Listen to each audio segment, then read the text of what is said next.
A few weeks ago, I published a video on the 2025 Lexus NX hybrids, and today Lexus Canada releases the 2025 officially on their website for the plug-in hybrid.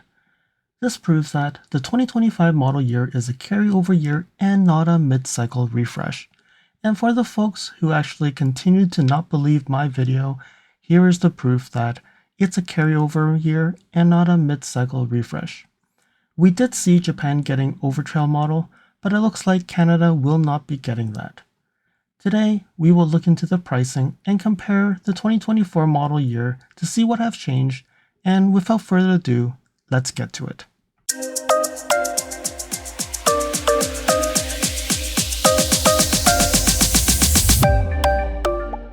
So first things first, the NX gas and hybrid has not been updated yet.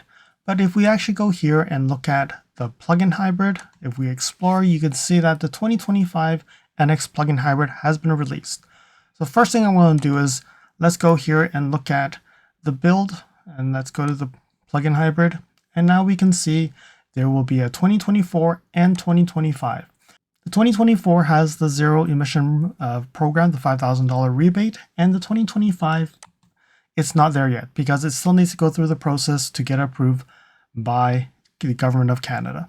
All right, so I'm not going to go through this screen because you can't do much of a comparison, but you can see here Ultra Premium is the standard package. We have the Executive, the F Sport 3, exactly the same as 2024. Let's go back to 2024, you can see exactly the same. But one thing you notice, 16,550 versus 2025, 17,155. So we definitely know that there's an increase in price. Now let's switch over to my spreadsheet and we can actually see the comparisons here. All right, so here is my spreadsheet, and you can see here 2024 pricing and 2025 pricing. Looking at the increase, the standard Ultra Premium went up $89.90. The Executive package gone up $694.90, and the F Sport 3 gone up $664.90. All right, so about $80,000.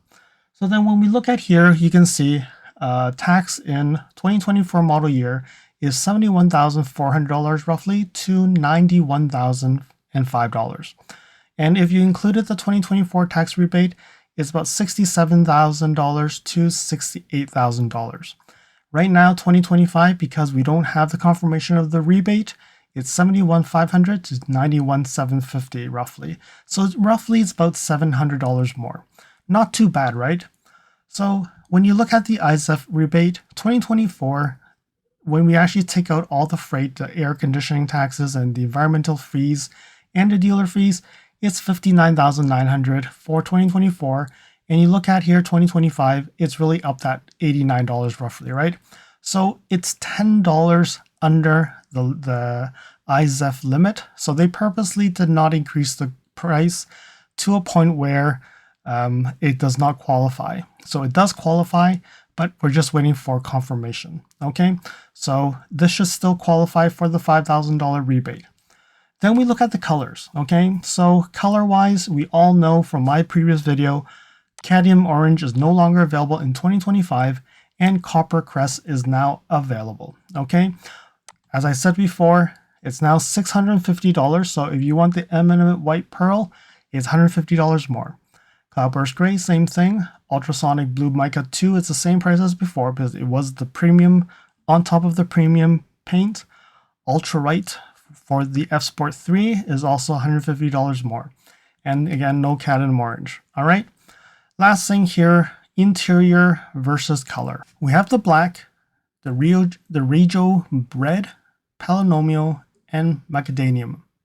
So we can see here, EX is the Executive, UP is the Ultra Premium, and F Sport 3 is the FS3, okay? So you can see here, eminent white pearl, black, red, and Palanomio, so you get all the colors. Caviar, you don't get the last color here, and then for the F Sport, you do get to have the red or the black. So you can see the colors here. So I think the biggest difference here is the copper crest. So copper crest is like the cadmium orange, you can only get black interior. All right, so if you're looking at Ultra Premium, you can only have 3 exterior colors and 2 interior colors. and all the other colors are for the executive. And then you get leather, and then for the F Sport, it's New Lux. All right, so here we go. That's all we have from a pricing in Canada. Follow me on Instagram at LSFT Videos. You can see updates on my experience with the NX450h Plus, which may not be shown on any future videos. You can reach out to me via direct messaging if you have any questions on your Lexus. If you like this video, you can provide me feedback in the comments below, like this video, share it with your friends. This definitely will help with the YouTube algorithms. Press the subscribe button and bell icon and get notified when new videos show up.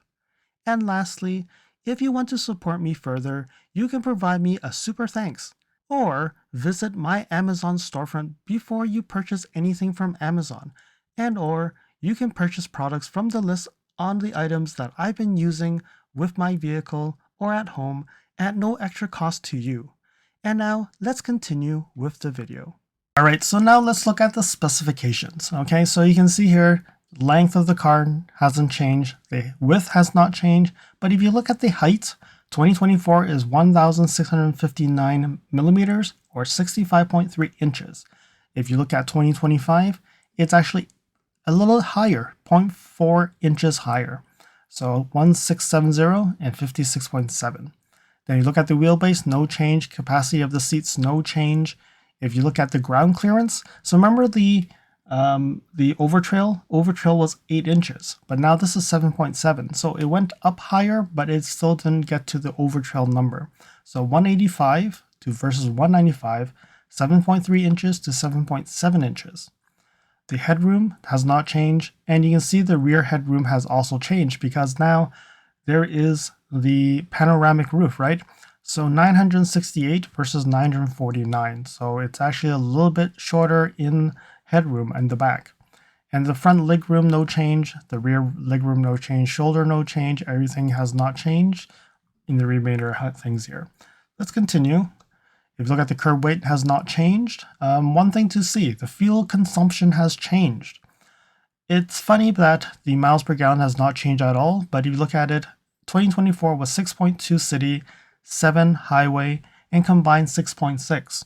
But now in the 2025 it's 6.3, 7.1, so it's 0.1 higher in the city and the highway, but the combined is also 6.6. So I don't know if that's the weight of the panel roof or what it really is, because you can see that the numbers have changed a little bit. All right, looking at the suspension, nothing has changed. Looking at the engine, nothing has changed. Okay, continue down here. And then we look at the mechanical features. Nothing has changed there. Steering, nothing has changed. Nothing has changed. And you continue down here from safety. Nothing has changed. All right, the Lexus Safety System 3.0. Nothing has changed from what I'm seeing here. From the convenience, nothing has changed. Continue down. Warning, nothing has changed. And the security, nothing has changed. Okay, infotainment. So 10 speaker, remove Mark Levinson, wireless, okay. So look at the safety connect, 10 years, 10 years, 3 years, 3 years, nothing has changed there. 14-inch, nothing has changed. Continue, audio, nothing has changed. And I sound like a broken record here because nothing has changed quite significantly. So you look at the seats, nothing has changed as well. And then, okay, so now they moved things around. So the interior, mirrors, nothing has changed. Windows, nothing has changed. Climate control, nothing has changed. So we're still getting the 7-inch TFT multi-information display. We're not getting the full screen on the front. From a trim perspective, nothing has changed. And then we go back up to the steering wheel. We can see that nothing has changed here as well. Okay, so from a storage, nothing has changed. And then ambient lighting, nothing has changed. So you can see single color. That's on the standard, okay? Exterior lighting, nothing has changed. Exterior mirrors, nothing has changed as well. Okay, so now they have mechanical features here. So it's up here. So nothing has changed, okay? And then we go to tires, which is up here. They're 18-inch run flat, so nothing has changed there. exterior power sliding moonroof. So standard is the moonroof and the rear bumper and all that, so nothing has changed. And then the alloy wheels, nothing has changed.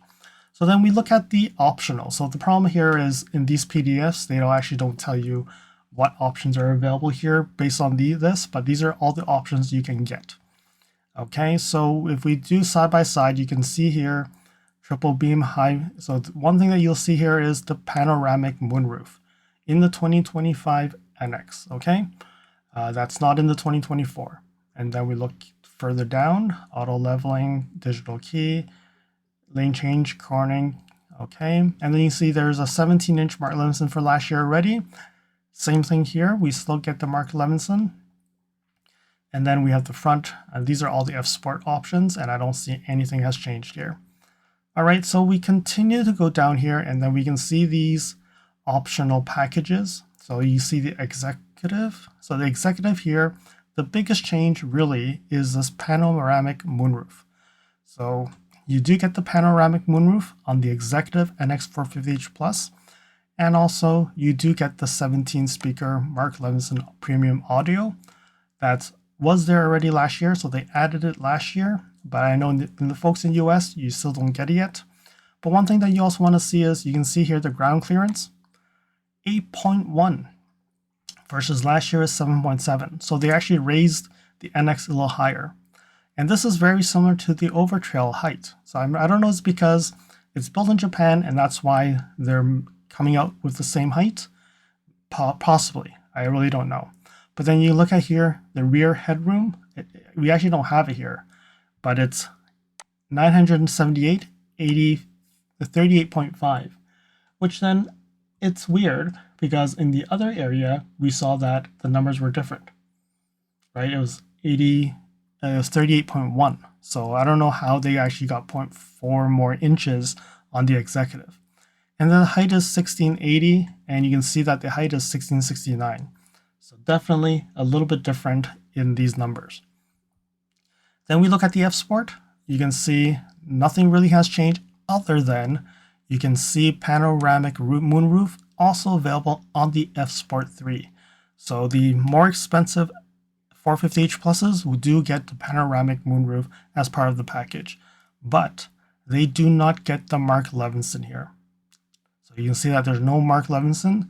And you also see that the ground clearance is 8.1 inches versus 7.7, and the height is actually a little higher too, 66.1 versus the 65.7. And then you can see the headroom here is also different, 38.1 inches versus 30.5. So very different in the packages here. But again, Lexus sometimes do have wrong information in these PDFs. We'll only be able to see it when it really comes true. All right, but biggest summary, Mark Levinson on the executive already, panoramic roof available on the F Sport 3 and the executive. All right, and then there is some differences in the headroom and also the height of the vehicle. And also the fuel consumption is gone up a little bit. Let's move on and see what else there is. So now we look at the accessories. You can see here where dealer can install accessories. The crossbar, $600. Illumination package, $1,080. I don't see anything that's actually different. Seems like they have the exact same accessories.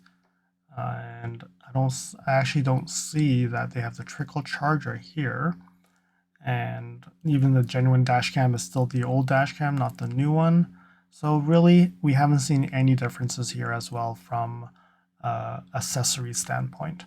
So let me just go back here just to double check if I pick a different package, if the accessories will change. So let's go down one more time. Yes, so nothing really has changed on the accessories. So last but not least, copper crest. What do you guys think about the copper crest? Do you think it looks nice? I think it's actually not too bad. It's not very comparable to my cadmium orange. It looks like very similar type. I don't know. Let me know in the comments below. What do you think about this copper crest on the NX plug-in hybrid? And it'll be available on the NX as well. But I think it does look nice. I still like my cadmium orange, but I think this one could be a great replacement if I ever wanted to change my NX. So there we have it, officially 2025 NX in the Canadian market, and definitely we will see very similar things in the US market. It really depends. The biggest question right now is, are we going to get the panoramic roof, and are we going to get the Mark Levinson for the United States market? I hope that you found that this video was informative, and until next video, drive safely. Thank you for watching.